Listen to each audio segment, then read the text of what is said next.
오늘 로마서 강의 9번째를 진행하고자 합니다. 신자는 두 법의 사람이다 라는 제목입니다. 신자는 두 법의 사람입니다.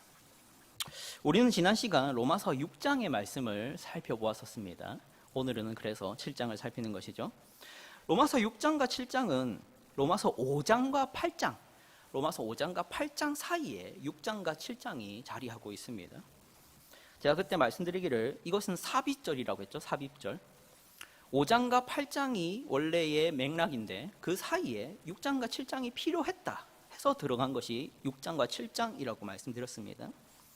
로마서에 이런 삽입절 같은 게 많은 이유가 사실은 바울이 혼자서 쉽게 말해서 북치고 장구치다 보니까 중간중간에 이렇게 삽입절 같은 게 많이 들어갔다고 말씀드렸나 모르겠습니다. 요즘 같은 세상에는 사실 뭔가를 전달하고자 할 때 문자를 보내고 답장을 받고 그리고 문자를 보내고 다시 답장을 받고 이런 식으로 상대방의 반응을 확인하면서 실시간으로 대화하는 게 가능하지 않습니까? 전화도 그렇죠. 내가 뭔가를 말하면 상대방이 거절을 하든 승낙을 하든 하는 반응을 보고 그 다음 말을 할 수 있는 것이 이게 설명을 할 수 있고 뭔가 설득을 할 수 있고 오해를 해결할 수 있는 이게 실시간으로 하다 보니까 가능하지 않습니까? 근데 당시에는 통화도 안 되고 문자도 안 됩니다. 그래서 쓰는 게 편지였던 것이죠. 이 로마서는 편지입니다. 로마에 있는 성도들에게 보내는 바울의 편지이죠.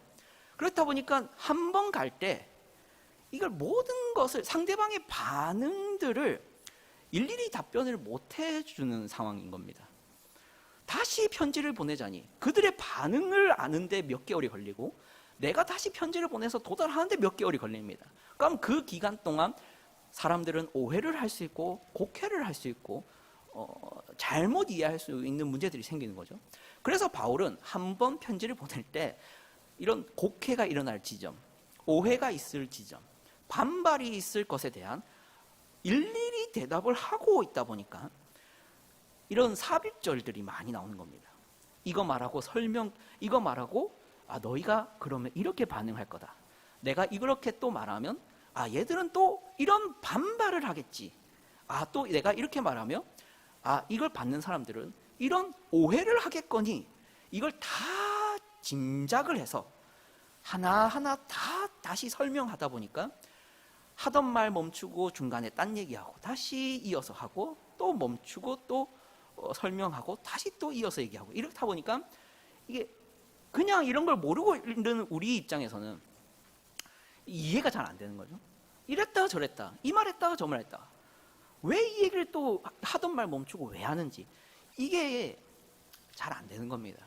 그래서 우리가 지금 저도 우리 대구 동원교회에서 로마서 강의를 할 때는 한 절 한 절 그래서 안 하고 한 장으로 하고 있는 이유가 그런 맥락들을 이해하기 위해서입니다. 복습을 잠시 해보도록 하겠습니다. 복습. 지난번에 설교했던 로마서 5장의 초반부는 무엇이었습니까? 로마서 5장의 초반부. 그 초반부는 믿음으로 얻는 구원이면 이신칭이라는 이런 구원 방식이면 구원이 확실하다, 보장되어 있다, 구원이 취소될 리가 없다. 이게 5장 초반부라고 했습니다. 그러면은 그것을 어떤 단어로 표현이 되고 있냐면 은혜의 왕노릇이라고 표현되고 있습니다. 그게 후반부죠. 은혜의 왕노릇. 왕이 되어버린 겁니다. 그전에는 죄가 왕노릇했다면, 사망이 왕노릇했다면 지금은 은혜가 왕노릇하다 보니까 이게 지배를 받고 있는 것이죠. 그래서 구원이 확실하다. 이게 5장이었죠. 그리고 나서 이 5장을 얘기하면서 제가 무슨 얘기를 했냐면 8장으로 넘어가는 게 자연스럽다 했습니다. 8장 1절이 뭡니까? 한번 보십시오. 8장 1절. 그러므로 이제 그리스도 예수 안에 있는 자에게는 결코 정죄함이 없나니. 그러니까 은혜의 왕노릇 하니까 구원이 확실하니까 정죄함이 없다. 이런 선언이 가능하지 않습니다. 이게 1절이죠. 그런데 이 6장과 7장은 그럼 뭐냐? 이 설명이 좀 더 필요한 부분이 있는 겁니다. 은혜의 왕노릇을 얘기하니까 가지게 되는 오해, 불만, 그래서 6장과 7장이 필요하다. 그래서 7장은 설명 안 드렸죠. 오늘 할 거니까. 그러니까 6장을 설명드린 게 바로 앞전 설교였습니다. 그러니까 6장 1절 한번 보십시다. 그런즉 우리가 무슨 말을 하리요? 은혜를 더하게 하려고 죄에 거하겠니? 이게 불만인 거죠. 바울의 불만이 아니라 바울이 5장을 말할 때 사람들이 가질 반응들이 예상이 되는 겁니다. 그게 뭐냐? 그러면 은혜가 왕노릇하니까 나는 이제 마음대로 살아도 문제가 없으니 그럼 마음대로 살아라는 말이냐? 라는 어떤 비꼬는 사람도 있었을 거고요. 정말 그렇게 이해가 안 되는 사람도 있었을 수도 있는 겁니다. 바울이 그걸 예측을 하는 거죠. 그래서 6장의 이야기가 됐습니다. 그러니까 6장의 내용이 뭡니까? 그래서 6장 초반부가 연합교리를 얘기하고 있다 했죠. 연합교리. 봅시다. 5절입니다. 6장 5절. 함께 읽겠습니다. 만일 우리가 그의 죽으심과 같은 모양으로 연합한 자가 되었으면 또한 그의 부활과 같은 모양으로 연합한 자도 되리라. 그러니까 은혜의 왕노릇이라는 것이 어떻게 가능한가? 연합이라는 방식으로 가능한 거다. 그냥 은혜의 왕노릇이 따로 있는 게 아니라 연합이 은혜의 왕노릇을 만들어내는 겁니다. 그거를 연합교리를 그래서 제시하는 겁니다. 그때 제가 짜파게티 예화를 그때 써버렸는데 너무 좀 가벼운 예화였지 않나 약간 후회도 되고 하여튼 또 사용하겠습니다. 그러니까 짜파게티를 끓인다고 짜파게티 스프를 부었더니 물이랑 융화가 된 거죠. 거기서 수습이 안 된다고 그때 말씀드렸습니다. 물이 너무 많아서 이 물을 버려야겠는데 물을 버리자니 스프도 없어지는, 그러다 보니까 짜파게티가 아닌 그런 밍밍한 면이 되기 때문에 못 버린다. 그래서 할 수 없이 이대로 간다. 이게 이제 제가 그때 썼던 예화죠. 이게 연합교리라고요. 그리스도께서 죽으신 것처럼 나도 죽은 것이고 그리스도께서 그럼 부활하시는 거면 나도 부활하는 것이니까 연합만 한다면 구원이 확실하다. 이게 연합교리의 은혜라 했습니다. 자, 그런데 이 얘기를 왜 하냐면은 연합교리가 가진 특징이 뭐라 했습니까? 남녀의 부부됨과 동일한 겁니다. 결혼이 한 남자와 한 여자가 연합을 해서 한 몸이 된다라고 해서 하나님이 말씀하셨던 게 창세기에도 있고 계속 있습니다. 그런데 그리스도께서 나와 연합을 했다라는 것은 결혼을 했다는 것이고 결혼을 했다는 것은 사랑하는 관계라는 것입니다. 그렇기 때문에 여기에는 인격이 필요하다고 했어요. 인격이. 그런데 우리는 간혹 하나님을 인격적으로 생각을 안 하고 신앙생활을 하는 분들이 있어서 이 하나님을 믿으면 하나님은 반드시 우리를 구원하고 우리가 죄를 짓든 함부로 살든 뭐 실패를 하든 부족하든 연약하든 구원이 정해져 있다. 이런 말을 들으면 그러면 마음대로 살아도 되겠네. 이런 말이 하나님을 인격으로 생각 안 하니까 그런 말을 해버린다는 거죠. 그거를 저는 뭐라고 말하냐면 배은망덕의 문제라고 했지 않습니까? 옛 남편, 나쁜 남편과 결혼해서 살 때는 내가 죄를 지으면 매맞고 내가 죄를 지으면 때리니까 그런 폭력과 폭행 속에서 죄 지은 것에 대한 대가를 항상 지불하며 살아왔던 것이 예전의 나였다면 이제는 그리스도와 연합을 해서 이제는 그 그리스도는 나를 용서해주고 봐주고 내가 도망가도 찾아와주고 내가 빨래도 못하고 청소도 못하고 뭐 밥도 못하고 돈도 못 벌어 와도 대신 다 해주는 남편이어서 나를 절대 버릴 리가 없고 넉넉하고 따뜻해서 자 그러면 함부로 살아도 되겠네. 이런 말을 어떻게 할 수 있냐? 이게 6장인 겁니다. 어떻게 할 수 있냐? 이게 인격적인 반응이라고요. 비인격적으로 반응하면 내 마음대로 살아야지 이 말이 되지만 하나님, 나와 결혼한 그리스도를 인격자, 살아계신 분, 내 옆에 있는 분, 지금 나를 지켜보시고 나를 사랑하고 나와 교제하고 있는 분으로 아는 신앙인은 구원이 결정됐다라는 말이 불편하기보다는 너무 감격스럽고 감사하고 기뻐서 순종이 절로 나오는 그게 연합교리다. 그게 6장이라고 말씀드렸습니다. 자, 그러면 이제 7장인 거죠. 7장. 로마서 7장의 말씀을 본격적으로 살피고자 하는데 그 전에 로마서 7장과 관련된 신학적인 이슈가 하나 있습니다. 신학적인 이슈. 신학생들이면 이제 아주 관심이 많을 텐데 별로 관심이 없을 거라 생각하고 빨리 얘기하도록 하겠습니다. 신학자들 간에는 이 로마서 7장을 이 바울의 회심 전에 대한 회상인지 바울의 회심 후에 대한 설명인지를 두고 갈립니다. 바울이 회심하기 전에 회상하면서 내가 그랬지로 7장을 해석하는 분들은 주로 감리교가 되고요. 이것을 아니다, 바울이 회심한 이후에 대한 설명이다, 바울이 회심한 이후에 자기를 설명하는 것으로 해석을 하면 장로교가 되는 겁니다. 이렇게 감리교와 장로교는 나뉩니다. 로마서 7장 해석을 두고요. 중요하진 않을 수 있습니다. 그러나 이 점을 좀 말해보고 싶은데요. 이것이 바울의 회심 전이라면 이 7장을 보면서 우리는 위로를 얻을 수는 없습니다. 근데 이 7장이 바울의 회심 후의 상태를 말한다는 것이면 너무나도 위로가 되는 본문이 됩니다. 그것을 한번 살펴보면서 또 말씀드리도록 하겠습니다. 자, 이제 본격적으로 말씀을 좀 보겠습니다. 이 7장 말씀은 총 3개 문단으로 나눌 수 있는데요. 첫째 문단은 1절부터 6절입니다. 두 번째 문단은 7절부터 13절입니다. 세 번째 문단은 14절부터 25절입니다. 자, 첫째 문단인 1절부터 6절은 한 여인이 남편에게서 자유로워지는 그런 예화를 통해서 우리 모두가 율법에서 벗어난 것을 말하고자 합니다. 한 여자가 남편을 벗어나는 것처럼 우리가 율법으로부터 벗어났다. 그게 1절부터 6절의 문단이고요. 두 번째 문단은 7절부터 13절입니다. 여기서는 그래놓고 율법을 또 변호합니다. 아까 말했죠, 삽입절이 많다고요. 우리가 율법으로부터 벗어났다 이 얘기를 하니까 사람들이 그럼 율법을 무시하는 거냐 이럴까봐 또 율법을 변호합니다. 그리고 14절부터 15절인 이 셋째 문단은 율법으로부터 벗어난 자로서의 신자는 도대체 어떤 모습인가? 율법으로는 벗어났지만 그럼 그 신자는 어떤 모습이냐? 어떤 모습이 신자냐? 그거를 바울 자신을 두고 설명하는 것이 마지막 문단입니다. 자, 그러면 이제 첫째 문단 본격적으로 살펴보도록 합시다. 세 번째 문단까지는 다 못 다룰 것 같습니다. 오늘은 첫째 문단과 둘째 문단 그리고 셋째 문단 다음 설교 때 하도록 하겠습니다. 자, 첫째 문단입니다. 1절부터 6절인데요. 아까 말씀드렸다시피 이 말씀은 한 여인이 남편으로부터 벗어나는 율법의 원리를 예로 들어서 우리가 율법에서 벗어나 율법으로부터 자유하게 된 것을 납득시키는 그런 설명입니다. 한번 1절부터 3절을 먼저 봅시다. 1절부터 3절을 보시면 율법적으로 부부의 관계가 단절이 되는 것이 인정되는 그것이 어떤 상황이냐 했을 때 2절을 보십시오.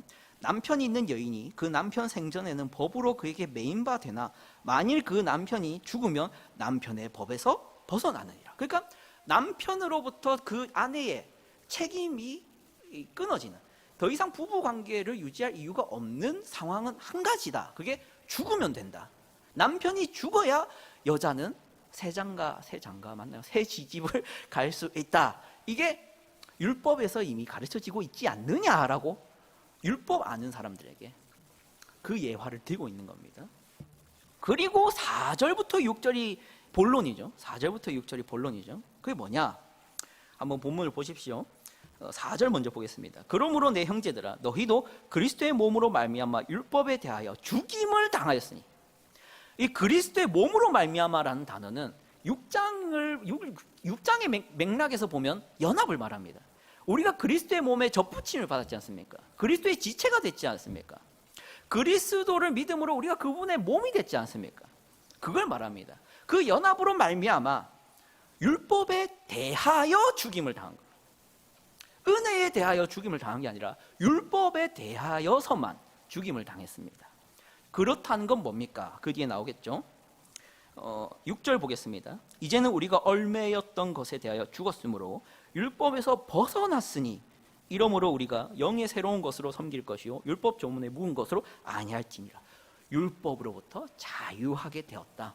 왜? 율법에 대한 책임이, 율법에 대한 의무가 없어져서, 율법을 지킬 이유가 없어져서 자유하게 되었다. 그래서 이제는 신령한 것으로, 영의 새로운 것으로 섬기자. 이런 본문입니다. 자, 여기서 한 가지 적용을 좀 해볼 부분이 있습니다. 신자란 어떤 존재일까요? 신자란 어떤 존재일까요? 신자가 아닌 유대교인들은 어떤 자일까요? 먼저 그럼 유대교인들을 생각해 봅시다. 유대교인들은 뭐가 문제였을까요? 그들은 율법을 지키는데 율법에 매여서 지킵니다. 다르게 말하면 의무라고 생각하고 책임으로 생각하고 자유하지 않은 상태에서 율법을 지켰습니다. 그들의 열매도 대단한 열매들이고 그들의 삶도 대단한 희생과 헌신이지만 매여서 했습니다. 신자란 어떤 자일까요? 벗어난 상태로 열매 맺는 겁니다. 이게 다릅니다.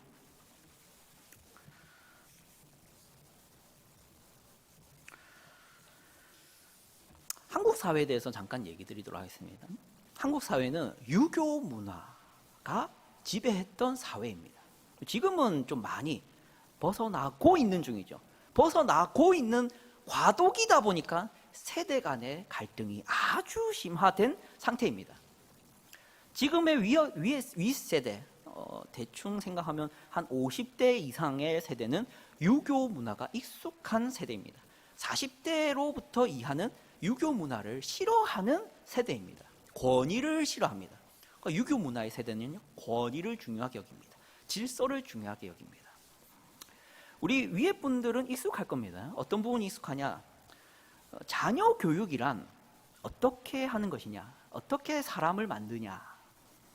때리고, 혼내고, 훈계하고, 엄격하게, 엄하게 해서, 두렵게 해서, 부모를 두려워하고, 어른을 두려워하고, 국가 지도자를 두려워하게끔까지 해서 삼강오륜이죠. 질서를 지키고 유지하는 그것이 유교였습니다. 그렇다 보니까 50대 이상의 가정의 분위기는 엄격했고 무서웠고 폭력이 있었고 그게 용납이 되던 가정들입니다. 간혹 그게 아닌 분도 있겠죠. 그걸 아닌 아주 세련된 가정도 있었겠습니다만 대부분은 그랬을 겁니다. 그렇다 보니까 이제 50대 이하로 이제 40대쯤 내려가면 이런 노력을 하게 됩니다. 40대 분들의 자식들은 그런 유교 문화가 아닌 이 사회에서 자랐지 않습니까? 그렇다 보니까 이 40대, 50대쯤 되는 분들은 자녀 교육을 할 때 그렇게는 못하는 겁니다. 그렇게 해서 안 되는 겁니다. 엄격함으로는. 그렇다 보니까 많은 고민이 생기죠.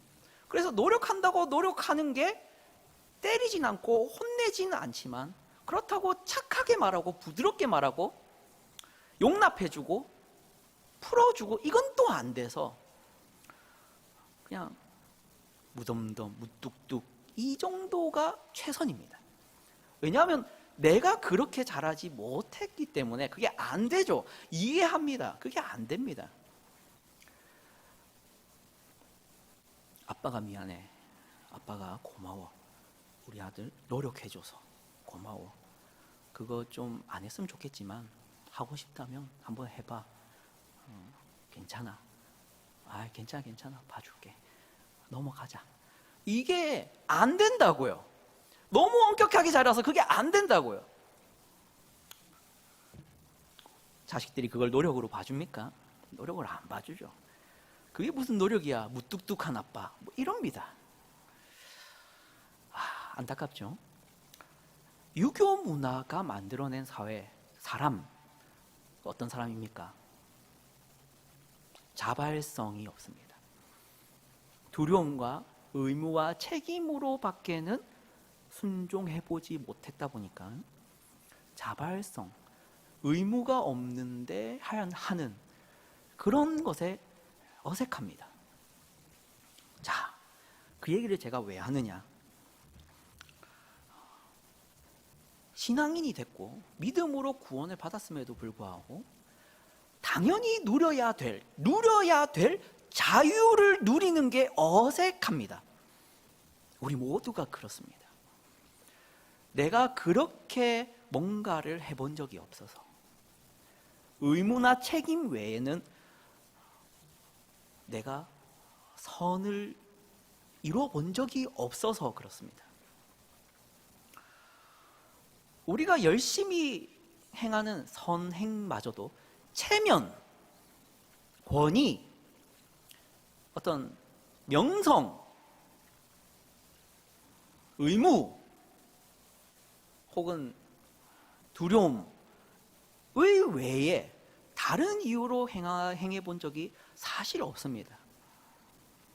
그렇다 보니까 예수 믿고 구원을 받아서 하나님께서는 우리를 의무로부터 자유하게 한 다음에 자발적으로 순종하는 것을, 그런 인생을 기대를 하셨는데, 내가 그게 어색해서 자유를 말하면 뭔가 죄 짓는 것 같고, 뭔가 괜찮다, 죄 지어도 괜찮고 율법을 못 지켜도 괜찮고 넘어져도 괜찮고 실패해도 괜찮다라고 해버리면 뭔가 잘못된 것 같아서 그런 말도 못하고 나 자신도 그렇게 못 살아서 자유함이 없는 신앙생활을 계속 하고 있는 경우가 많습니다.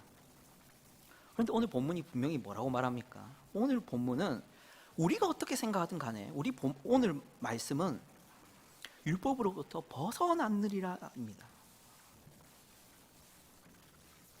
자, 이 자유가 왜 중요하냐에 대해서 얘기를 해보도록 하겠습니다. 자유가 왜 중요할까요? 왜 두려움이나 의무나 책임감으로 순종을 하면 안 되고, 그런 헌신은 하나님이 원치 않고, 왜 자유를 원하실까요? 왜 율법으로부터 우리를 자유롭게 하기를 하나님은 왜 바라셨을까요? 사랑을 위해서입니다. 사랑을 할 수 있는, 사랑을 주고받을 수 있는 사람을 만들려면 의무가 아니어야 됩니다. 여러분, 내가 두려워서 가져다 주는 선물, 나에게 의무로 다하는 책임, 어떤 헌신, 그런 것을 사랑으로 느끼는 사람은 없습니다. 우리가 그렇지 않습니까? 요즘 젊은 세대들이 이런 경우를 많겠죠. 그 아내가 여보 나 생일인데 소고기 묵국 좀 해줘, 이러면 반응을 잘해야 됩니다. 아내가 그 얘기를 하기 전에 제가 먼저 물어봤어야 되는데 이미 늦었습니다. 늦었으니까 어떻게 해야 됩니까? 뭔가 나도 바랬다는 것처럼 이렇게 반응을 해야 됩니다. 그렇지, 나도 소고기 먹고 해줄래 했어, 이렇게 해야 되지. 거기서 뭐 그런 걸 요구하고 있어, 참, 난 진짜 그런 거 하기 싫은데 네가 해달라니까 해줄게, 이런 식으로 말하면 이제 망하는 겁니다. 이게 해줘도 욕 먹습니다. 해줘도 아무런 그 이득을 못 누립니다. 그렇다 보니까 사랑으로 못 느낀다는 게 이런 거죠. 자발성이 있어야 됩니다. 그렇게 할 수밖에 없는 상황에서 해주는 거는 상대방이 전혀 사랑을 못 느낍니다. 그거를 우리 하나님이 원하신다고요. 사랑을 원하신다고요. 그래서 율법의 책임과 무게와 짐으로부터 벗어나서 거기서부터 시작해야 되는 겁니다. 이걸 통해서 우리 한 가지 생각해 볼 게 있죠. 어떤 걸 생각해 봐야 되냐.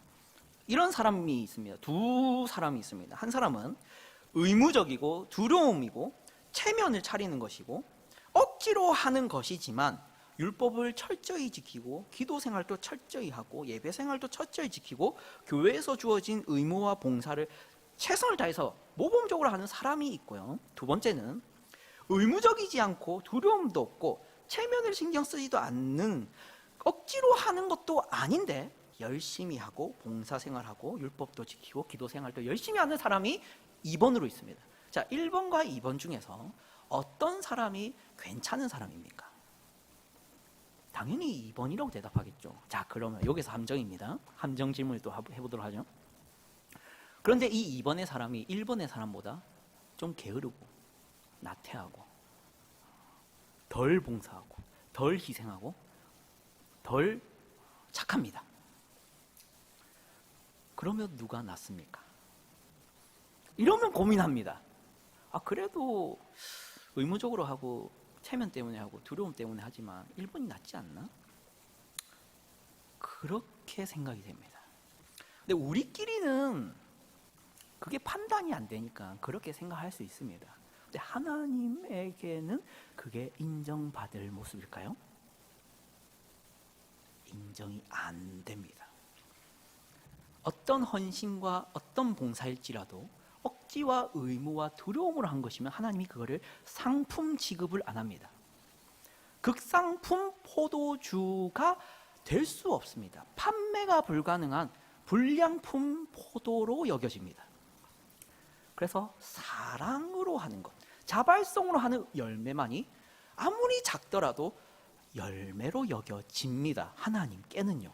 우리는 그것이 겉으로 판단이 안 되니까 우리끼리는 그냥 어쩔 수 없이 이것도 좋고 저것도 좋고 할 수 있겠지만, 더 열심 부리는 게, 더 열심을 내는 게 더 좋다고 말할 수 있겠지만, 하나님 앞에서는 인정된다고 생각하면 안 됩니다.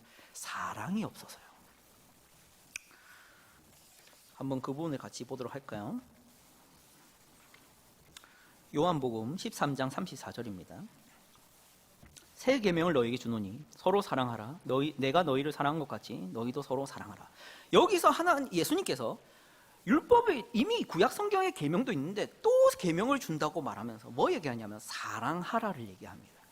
그러니까 하나님께서 의무들로 주어진 율법에 대해서 또 다른 계명을 준 게 아니라 율법이 다 뭐냐? 사랑이라는 겁니다. 그런데 우리는 율법이라는 특정 계명들을 잘 지키는 것을 열매 취급했죠. 근데 하나님이 보고 싶은 열매는 그 안에 담긴, 헌신 안에 담긴, 희생 안에 담긴, 하나님을 향한 봉사 안에 담긴 사랑, 그것을 열매 취급하는 겁니다. 그게 그리스도께서 다시 설명하시는 거죠. 고린도전서 13장 1절부터 3절 보겠습니다.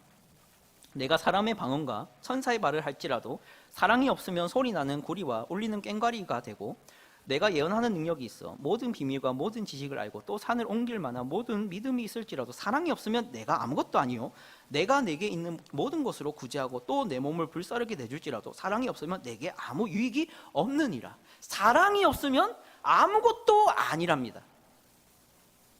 그래서 율법으로부터의 얼매임을 제거하고 벗어나게 하는 사역이 먼저 있어야 됩니다. 그것을 위해서 그리스도께서 우리에게 자신을 주셔서 연합되게 하셔서 율법에 대한 의무를 제거하시고 거기서부터 사랑하라를 다시 말하고 있는 겁니다. 자발성, 거기가 열매입니다. 로마서 5장 8절 보겠습니다. 우리가 아직 죄인 되었을 때 그리스도께서 우리를 위하여 죽으심으로 하나님께서 우리에 대한 자기의 사랑을 확증하셨느니라. 자, 이제 우리 잠시 그리스도를 보도록 하겠습니다. 그리스도께서는 이 사랑을 어떻게 증명하셨습니까? 죄인을 위해 죽으심으로. 죄인을 위해 죽는다는 것은 뭡니까? 거기는 의무가 없습니다. 의무나 체면이나 뭐라 해야 될까요? 조건이 없습니다. 뭔가 의인을 위해 죽었다면 예수님께서는 뭔가 조건을 본 것 같고 뭔가 체면을 차린 것 같이 보입니다. 하지만 죄인을 위해 죽었다라는 것으로 사랑이다라고 말하는 것이죠. 사랑이 뭐냐? 이것의 모범이 그리스도십니다. 사랑은 체면도 아니고 의무도 아니고 책임감도 아니고 두려움도 아닌, 우리 그리스도께서는 우리를 위하여 죽지 않으면 안 될 두려움 속에 살지 않았습니다. 우리 그리스도께서는 이 땅에 자신이 인간으로 오지 않으면 하나님께 혼난다라는 어떤 걱정스러운 일들이 없습니다. 그리고 인간을 위해 죽을 의무도 없죠. 그런데 죽으셨다. 그것이 사랑이다. 하나님이 그럼 우리에게 원하는 사랑이 뭐냐? 자발성이라고요. 자발성. 하나님을 순종해야 될 이유와 의무나 책임으로부터 벗어나서 죽지 않기 위해, 사망하지 않기 위해, 구원받기 위해, 이런 이유로 율법을 지킬 것이 아니라 이제는 안 지켜도 되는데, 이미 그리스도께 붙어서 구원이 결정되어 있는데 사랑을 자발적으로 해봐. 거기서 하나님은 열매를 취급한다. 이런 얘기입니다. 그래서 신자란 억지로 하는 것이 아니라 자발적으로 하는 존재입니다. 그래서 저는 여러분들이 사랑을 할 줄 아는 사람이 됐으면 좋겠습니다. 사랑을 할 줄 아는 사람. 옆에 사람 판단하고 평가하자 이게 아니라 우리 자신은 알지 않습니까? 내가 억지로 하고 있는지, 의무적으로 하고 있는지, 두려움 때문에 하고 있는지, 책임 때문에 하고 있는지, 체면 때문에 하고 있는지를 우리는 알지 않습니까? 자유하게 됐으면, 자유하게 하셨으면 자유하게 열매를 맺으십시오. 그것이 사랑으로 여겨진다가 하나님의 입장입니다. 이제 7장의 두 번째 문단을 살펴보도록 하겠습니다. 두 번째 문단은 7절부터 13절 말씀이라고 말씀드렸는데요. 이것은 율법으로부터 자유로워져서 벗어나게 되었다는 얘기를 하면, 앞에까지 얘기했잖아요. 율법으로부터 우리가 벗어났다, 이젠 자유하게 됐다, 이 얘기를 하면 또 어떤 오해를 할까봐 말하는 본문입니다. 7장 7절을 한번 보겠습니다. 그런즉 우리가 무슨 말을 하리요? 율법이 죄냐? 그럴 수 없느니라. 율법으로 말미암지 않고는 내가 죄를 알지 못하였으니 곧 율법이 탐내지 말라 하지 아니하였더라면 내가 탐심을 알지 못하였으리라. 여기 질문보로 또 나오죠. 율법이 죄냐? 율법이 죄냐? 이런 생각들을 사람들이 할 것 같은 겁니다. 그래서 율법을 잠시 변호하는 것을 바울이 하고 있는 것이죠. 9절과 10절을 보십시오. 전에 율법을 깨닫지 못했을 때에는 내가 살았더니 계명이 이름에 죄는 살아나고 나는 죽었도다. 생명에 이르게 할 그 계명이 내게 대하여 도리어 사망에 이르게 하는 것이 되었도다. 율법에 기록된 계명들은 분명 생명에 이르게 하는 것입니다. 율법은 생명에 이르게 하는 내용들로 가득 차 있습니다. 그런데 율법으로부터 벗어나야 된다. 이게 이해가 잘 안 되는 본문입니다. 어떻게 생명에 이르게 하는 그것이 우리를 사망에 이르게 하는 게 됐습니까? 이게 도대체 어떤 원리일까요? 이것을 이해하기 전에 이 얘기를 먼저 해야 됩니다. 구약과 신약의 관계를 좀 설명해야 됩니다. 거창하죠? 구약과 신약입니다. 우리가 성경을 펼치면 여기에 구약 성경이 이렇게 앞에 있고 나머지는 신약 성경이지 않습니까? 그 뒤는 찬송가고요. 이 구약은 뭐고 신약은 뭐냐 했을 때 우리는 그냥 구약 성경은 검은 색깔로 표시된 거, 신약 성경은 빨간 색깔로 표시된 거, 뭐 이렇게 생각하거나 옛날 이야기, 최근 이야기, 뭐 이렇게 이해하는 사람들이 있다고 하는데, 구약과 신약은 옛 약속, 새 약속이라는 겁니다. 그럼 옛 약속, 새 약속 하면 또 용어 자체가 예전 약속, 최근 약속 이러니까 내용이 다르다라고 오해들 하는 사람이 있는데요. 옛 약속이든 새 약속이든 내용상의 차이는 없습니다. 그것을 어디서 증명할 수 있냐?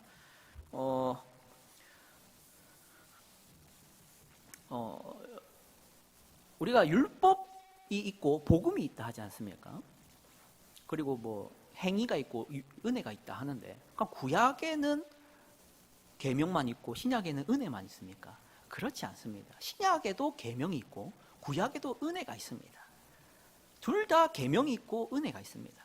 그걸 한번 보도록 하겠습니다. 요한복음 13장 14절입니다. 한번 같이 읽겠습니다. 새 계명을, 요한복음 13장 14절입니다. 네, 같이 읽겠습니다. 내가 주와 또는 선생이 되어 너희 발을 씻었으니 너희도 서로 발을 씻어주는 것이 옳으니라. 아멘. 죄송합니다. 본문이 잘못됐네요. 제가 읽어드리겠습니다. 요한복음 13장 34절입니다. 요한복음 13장 34절 제가 읽겠습니다. 새 계명을 너희에게 주노니 서로 사랑하라. 내가 너희를 사랑한 것 같이 너희도 서로 사랑하라. 아까 읽었던 본문인데요. 새 계명이 이 신약 성경에 나오고 있습니다. 예수님도 계명을 주셨습니다. 이거 말고도 많죠. 가장 대표적인 게 산상설교입니다. 산상설교에도 예수님께서 계명을 주십니다. 그 계명들이 하나같이 뭐 원수를 사랑하라부터 시작해가지고 간음한 자에 대한 계명도 새로 주십니다. 그러니까 계명이 없는 게 아니라 신약 성경에도 계명들이 수두룩합니다. 이렇게 해야 되고 저렇게 해야 되고 이것을 지켜야 되고 저것은 하지 말아야 되고 너무 많습니다. 그러면요, 구약에는 믿음으로 말미암는 구원에 대한 얘기가 없겠습니까? 있습니다. 한번 보겠습니다. 로마서 4장입니다. 로마서 4장 1절부터 3절입니다. 그런즉 육신으로 우리 조상인 아브라함이 무엇을 얻었다 하리요? 만일 아브라함이 행위로서 의롭다 하심을 받았으며 자랑할 것이 있으려니와 하나님 앞에서는 없느니라. 성경이 무엇을 말하느냐? 아브라함이 하나님을 믿음에 그것이 그에게 의로 여겨진 바 되었느니라. 아멘. 그러니까 이 4장이 말한 게 그거지 않아요? 믿음으로 얻는 구원이 신약 성경에만 나온 게 아니라 지금만 주어진 게 아니라 구약에도 있었다. 아브라함을 봐라. 믿음으로 의롭게 되었다. 거기서도 믿음으로 얻는 의가 있었다. 그래서 구약 성경이나 신약 성경이나 내용상 차이는 없습니다. 그럼 뭐가 차이가 있느냐? 뭐가 차이가 있길래 옛 약속, 새 약속이라 하냐? 그냥 약속이라 하지. 예레미야 31장 31절부터 33절입니다. 여호와의 말씀이니라. 보라, 날이 이르리니 내가 이스라엘 집과 유다 집에 새 언약을 맺으리라. 이 언약은 내가 그들의 조상들의 손을 잡고 애굽 땅에서 인도하여 내던 날에 맺은 것과 같지 아니할 것은 내가 그들의 남편이 되었어도 그들이 내 언약을 깨뜨렸음이라. 여호와의 말씀이니라. 그러나 그날 후에 내가 이스라엘 집과 맺은 언약은 이러하니 곧 내가 나의 법을 그들의 속에 두며 그들의 마음에 기록하여 나는 그들의 하나님이 되고 그들은 내 백성이 될 것이라. 여호와의 말씀이니라. 아멘.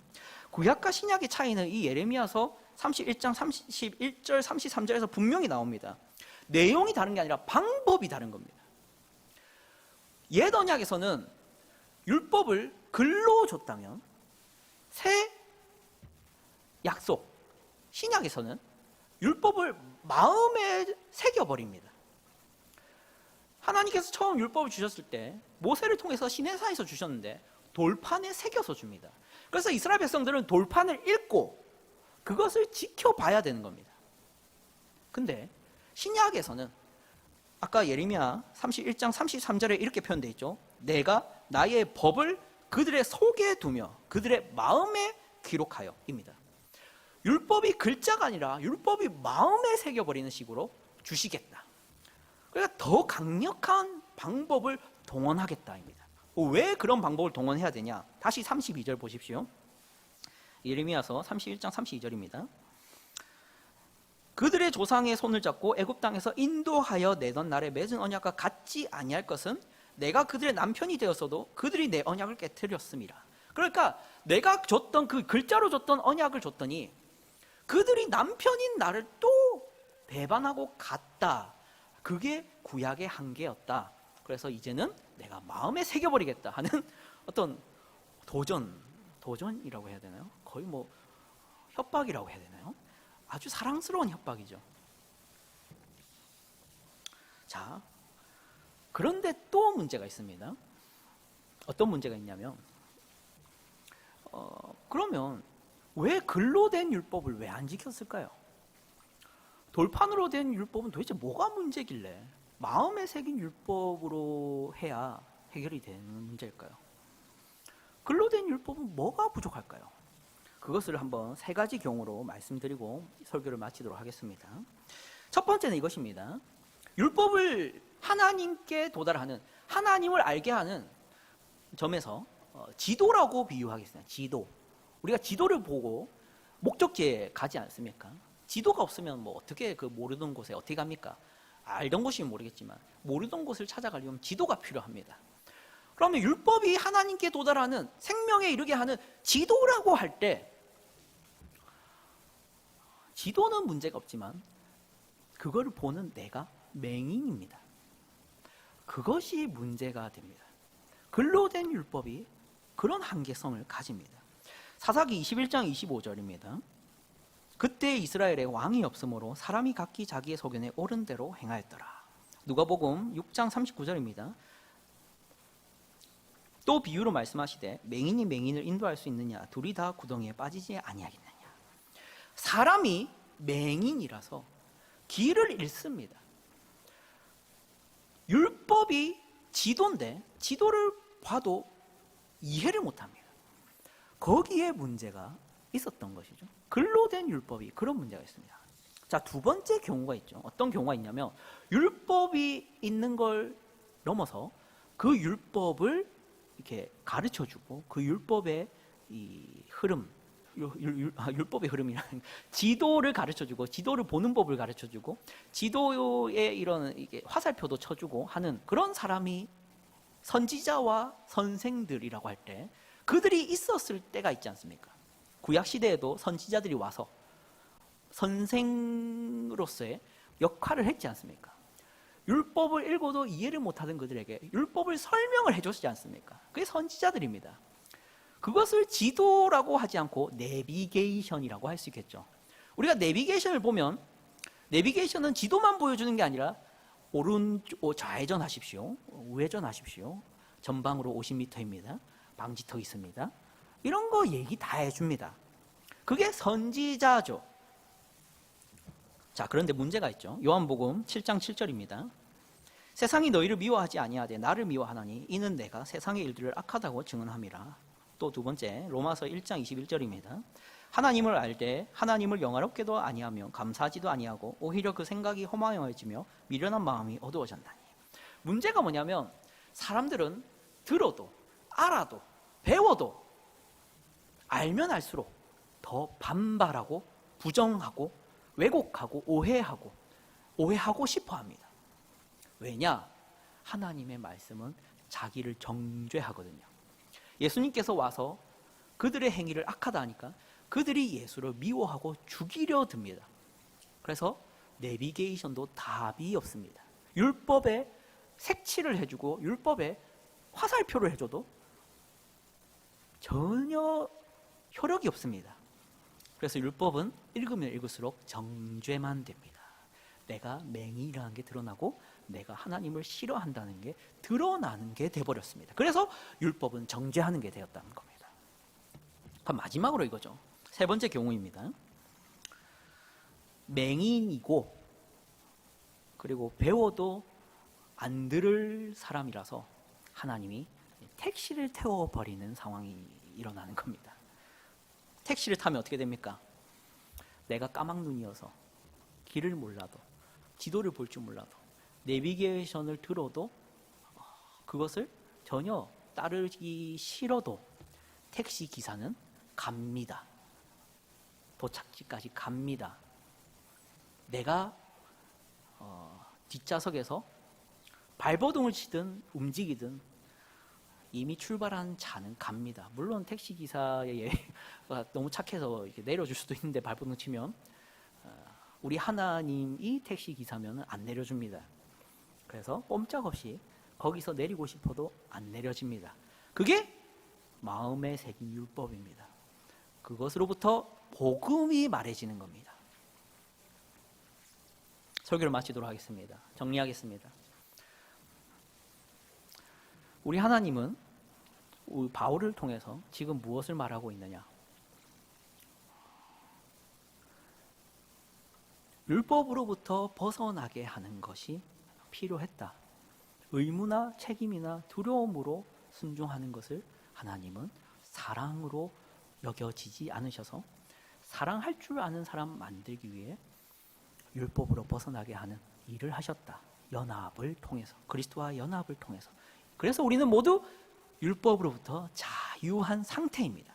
그런데 아직도 그게 어색해서 그 자유를 누리기보다는 오히려 누리지 않는 게 좋다 판단하고 우리는 우리 자유로 우리의 필요에 의해서 억지로 율법의 매인자처럼 행위가 중요하고 의무로서 책임으로서 하는 것을 중요하게 여기고 자유를 배제하고 억제하는 그런 신앙생활을 하고 있다. 이게 우리가 반성해야 될 지점이라는 겁니다.